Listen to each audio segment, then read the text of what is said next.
কবি চন্দননাথের অপরাজিতা। জানো মা, আমি না কবিতা লিখেছি, তোমরা পড়বে কি তা? মার কাছে গিয়ে খাতা মেলে ধরে ছোট্ট অপরাজিতা। রাগী চোখ মেলে মা তাকে বলেন, মাথা কি খারাপ হলো?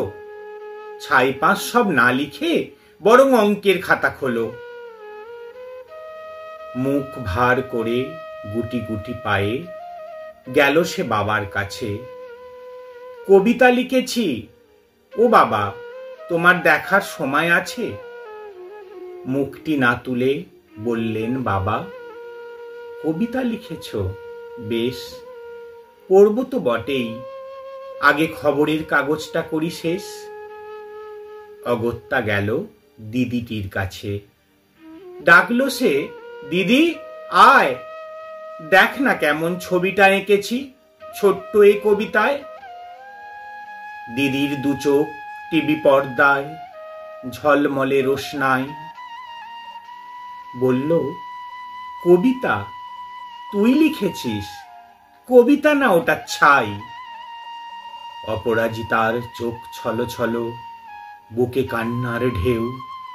তার লেখা এই প্রথম কবিতা দেখলো না পড়ে কেউ। একা ঘরে বসে সামনে তাকালো মালাতে সাজানো ছবি। স্নিগ্ধ দু চোখে রয়েছেন চেয়ে সহজ পাটের কবি। কবিতার খাতা মেলে সে ধরল, ঠোঁট দুটি থর থর।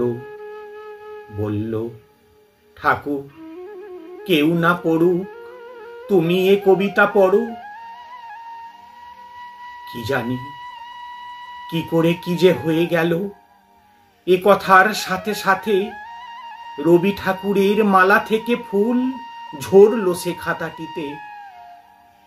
মনে হলো তার সামনে দাঁড়িয়ে বুঝি রবীন্দ্রনাথ, মাথার উপরে রাখলেন তার আদর মাখানো হাত।